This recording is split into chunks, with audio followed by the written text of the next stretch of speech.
Good afternoon. Today I'm going to introduce this topic, real-time spec sorting system. I'm Chien-Ting Chen, and our young engineer is Wei-Hao. We are from National Taiwan Normal University.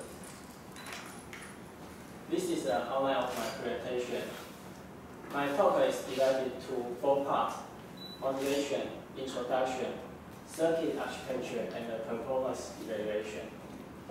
First, I would like to talk about our motivation.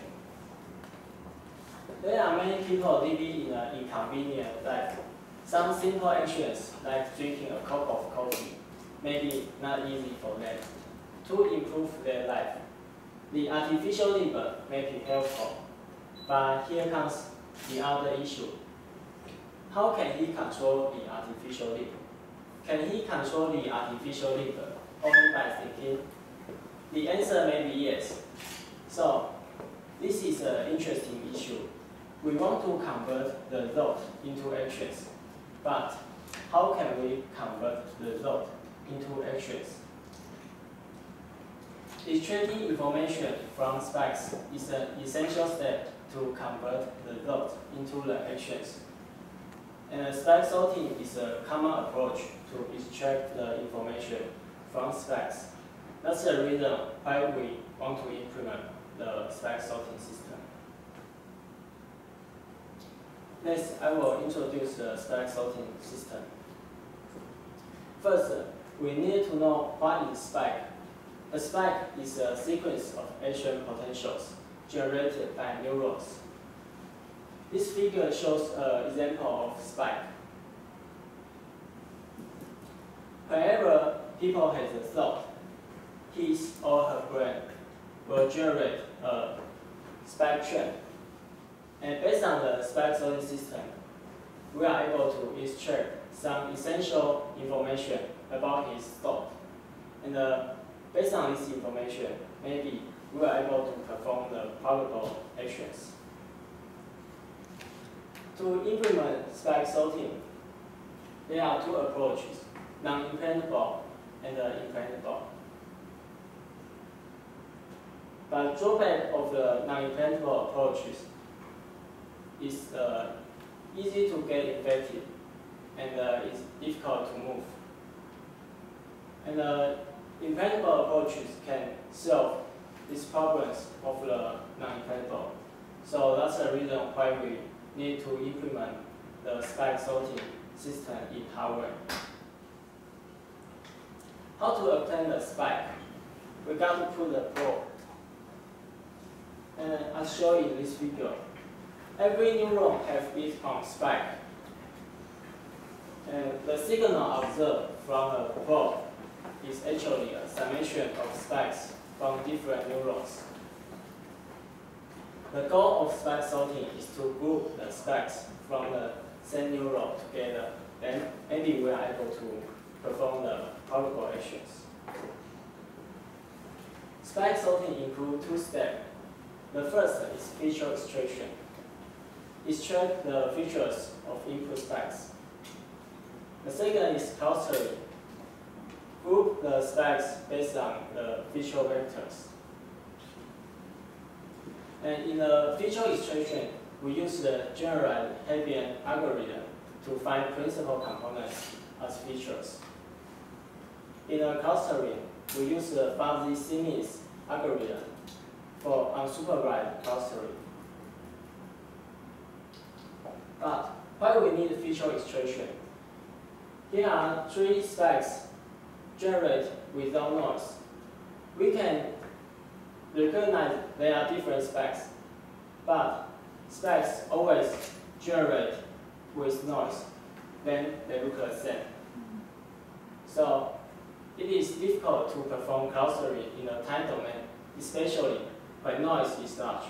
Therefore, we perform feature extraction to find principal components for clustering. This figure shows an example of clustering. This is a CRISPR sequence, and green points are the original set. The blue lines are the boundary of clusters, and the red points are the centers of clusters. Fuzzy CMIS is a fuzzy version of crystal CMIS. You can see that the clustering is not an easy job. From this picture, we can see how the spike sorting system works. First, we input the spike trend, then use the threshold to detect spike, then use the GHA circuit to feature iteration, then we use the FCN circuit to clustering. Final output a clustering result. Next, I will talk about our circuit architecture. Our circuit architecture includes 3 parts: global controller, GHA circuit, and FCN circuit. In a GHA circuit, buffer A and buffer B store the input data. Eigenvector is stored in buffer C, and the feature vector stored in the buffer D.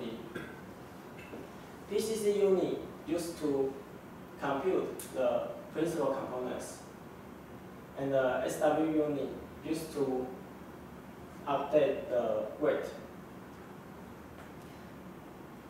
When we computation of different feature vector, we share these 2 circuits. In this way, we can reduce our hardware cost. In the FCN circuit, we have a pre-computation unit, membership coefficient updating unit, cost function computation unit, center updating unit, and on-chip center RAM. Input is presented in node D from buffer D of the GHA circuit. And the final center of clusters will store in the memory bank 1. The proposed architecture is used as a custom user logic in a SOPC system, consisting of software-near CPU, DMA controller, and on-chip RAM. The software-near CPU runs a simple software for circuit activation and data delivery. It does not involve GHA and FCN computations. The result feature extraction and the clustering are stored in the memory unit of the GHA and the FCN circuit for subsequent operations. Next, I will talk about the performance evaluation. We compare with other papers, and we can conclude in this table. The proposed architecture has slower computation time than that of the other hardware implementations.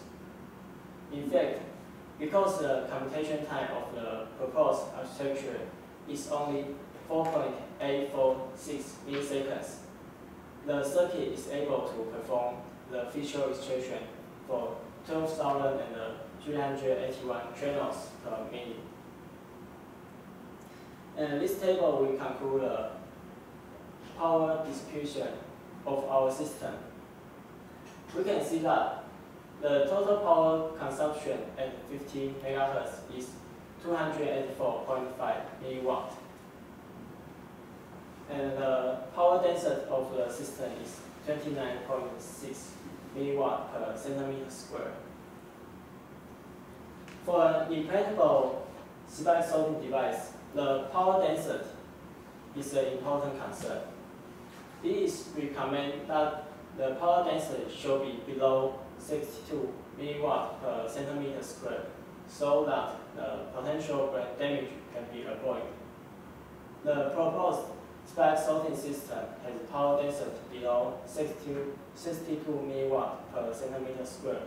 Therefore, it may be well suitable for spike sorting operations at the front end. Our major advantages are low cost, high computation, and low power consumption. Thanks for your attention.